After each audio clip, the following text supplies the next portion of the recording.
যারা কলকাতা বিশ্ববিদ্যালয়ের অধীন বিভিন্ন কলেজে বিএ বাংলা অনার্স ও এডুকেশন অনার্স অ্যাডমিশন নিয়েছেন, তাদের জন্য প্রান্তিক গাইড নিয়ে এসেছে দারুণ দারুণ সুবর্ণ সুযোগ। ভালো রেজাল্টের সেরা ঠিকানা number 1 coaching centre Prantik guide. এখানে অ্যাডমিশন নিলে যে সমস্ত সুবিধাগুলো রয়েছে, যেমন নিয়মিত online class, high quality notes, 100% common suggestion, নিয়মিত পরীক্ষার ব্যবস্থা, video recording class facility, extra class facility and special care.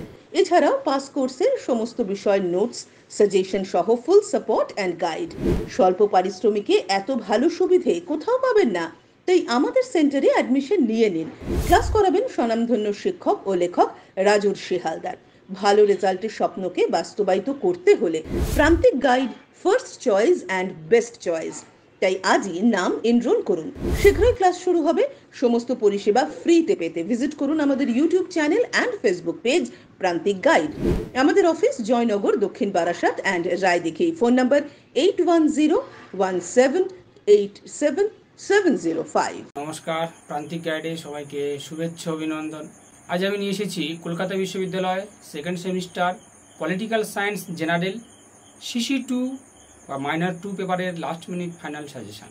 যারা এবছর কলকাতা বিশ্ববিদ্যালয় থেকে second semester political science general final exam দেবে, তাদের জন্য এই লাস্ট মিনিট ফাইনাল সাজেশন যেগুলো দেবো শুধুমাত্র সেগুলোই পড়ে যাবে।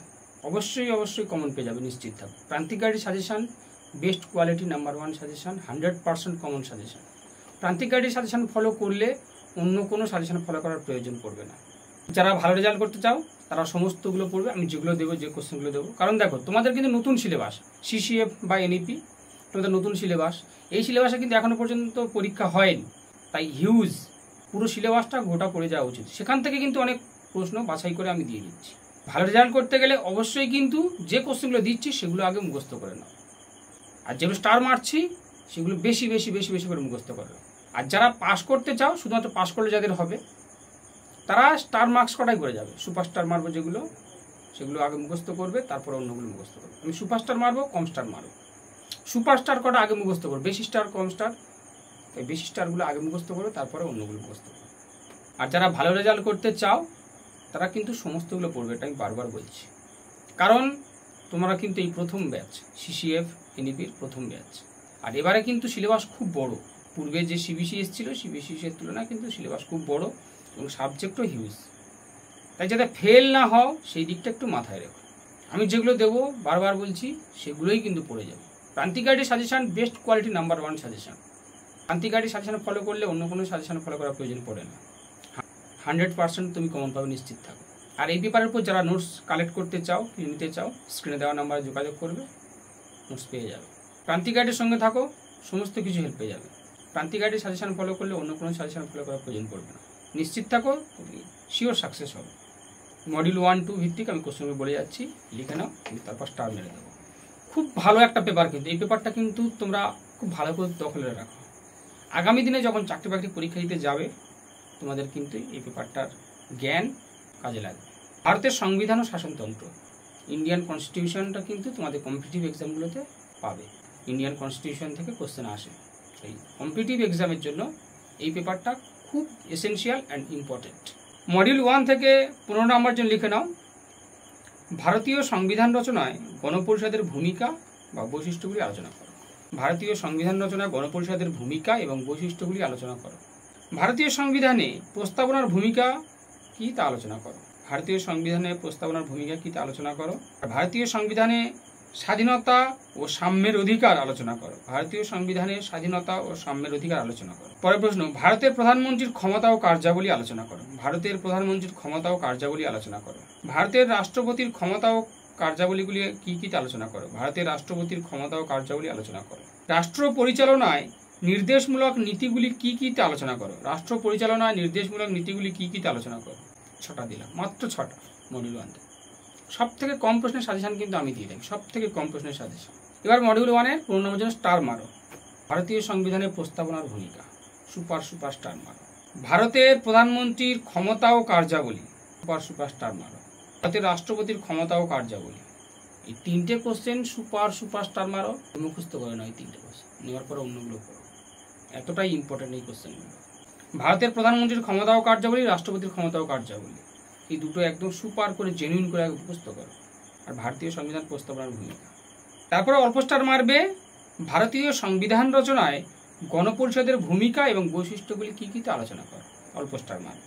আর স্বাধীনতা ও সাম্যের অধিকার সম্পর্ক, স্বাধীনতা ও সাম্যের অধিকার সম্পর্ক, এটা অল্প স্টার মারবে। তারপরে অন্যগুলো করবে। Complete module 1।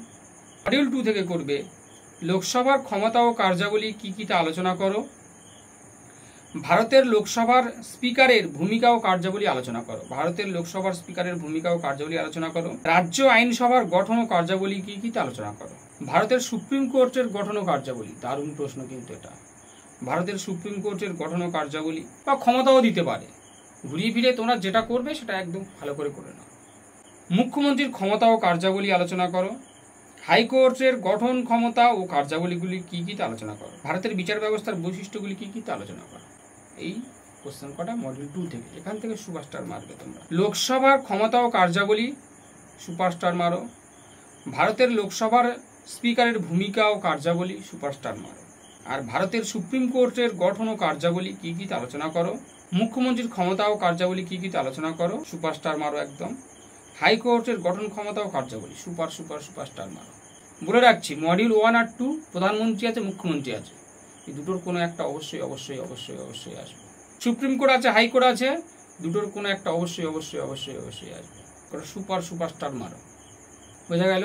লোকসভার ক্ষমতা ও কার্যাবলী সুপারস্টার, লোকসভার স্পিকারের ভূমিকা ও কার্যাবলী সুপারস্টার, সুপ্রিম কোর্টের গঠন ক্ষমতা কার্যাবলী সুপারস্টার, ক্ষমতাটাও দেখে রাখবে, আর মুখ্যমন্ত্রীর ক্ষমতা কার্যাবলী সুপারস্টার, হাইকোর্টের গঠন ক্ষমতা কার্যাবলী সুপারস্টার। এই কটা একটু সুপারস্টার মেরে মুখস্থ করো, তারপরে অন্য কটা একটু দেখে যাও, পড়ে যাও, যেন লিখতে পারো তেমনভাবে পড়াশোনা করো। ব্যাস, মডিউল 1 টু কমপ্লিট। দেখো তোমরা এমডিসি কোর্স মানে এই নয়, বা জেনারেল কোর্স মানে এই নয় যে তোমরা পড়াশোনা করবে না, এটা মাথায় রেখো।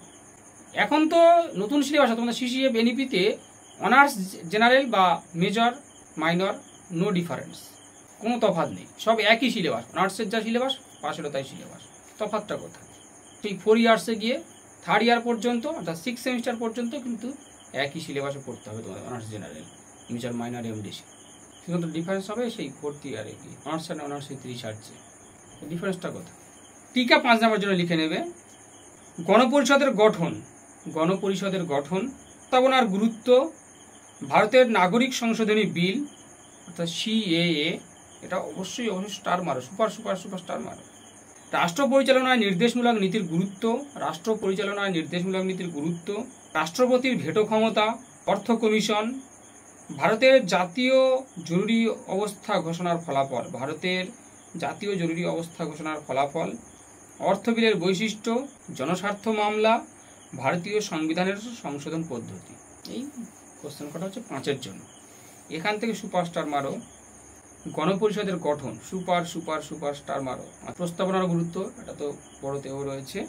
ভারতের নাগরিক সংশোধনী বিল সিএএ, এটা সুপারস্টার মারো। রাষ্ট্রপতির ভেটো ক্ষমতা সুপারস্টার মারবে। আর জনস্বার্থ মামলা, সংবিধান সংশোধন পদ্ধতি, জনস্বার্থ মামলা আর সংবিধান সংশোধন পদ্ধতি সুপারস্টার মারো। অর্থ কমিশন বা অর্থ বিলের বৈশিষ্ট্য, এই দুটো অল্প স্টার মারো। অর্থ কমিশন, অর্থ বিলের বৈশিষ্ট্য, দুটো অল্প স্টার মারো। জরুরি অবস্থা ঘোষণার ফলাফল, রাষ্ট্র পরিচালনার নির্দেশমূলক নীতির গুরুত্ব, এই কটা তার দেখে যায়। এই প্যাটার্নে পড়াশোনা করো, 2-3 দিন সময় লাগবে। মানে যেদিন পড়বে সেদিন খুব ভালো করে মনোযোগ দিয়ে বেশি সময় ধরে পড়বে, 10-12 ঘন্টা পড়বে। 3-4টে দিন বসলে তোমাদের এখনো এনাফ টাইম রয়েছে। 3-4টে দিন ভালো করে পড়ো, একদম জেনুইন করো, খুব ভালো করে। আর লেখা প্র্যাকটিস করো, আমি প্রত্যেকটা ভিডিওতে কিন্তু বলি। ভালো রেজাল্ট করতে গেলে, পাস করতে গেলে অবশ্যই নোটস মুখস্থ করার পরে তোমরা লিখবে, না লিখলে বেমালুম ভুলে যাবে, এবং পাসও করা হয়ে উঠবে না শেষে। কারণ হিজিবিজি তখন লিখে আসবে, হিজিবিজি লিখলে কিন্তু নাম্বার দেবে না।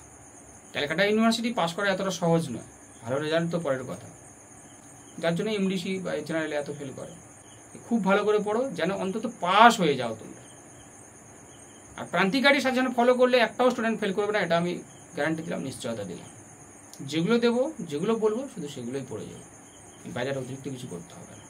চ্যানেলের সঙ্গে থাকো, সমস্ত কিছু হেল্প হয়ে যাবে। যার নোটস কালেক্ট করতে চাও, স্ক্রিনে দেওয়ার নম্বরে যোগাযোগ করো, অবশ্যই সমস্ত কিছু পেয়ে যাবে। আর একটু সাবস্ক্রাইব করে দিও, বন্ধুদেরকে শেয়ার করে দিও।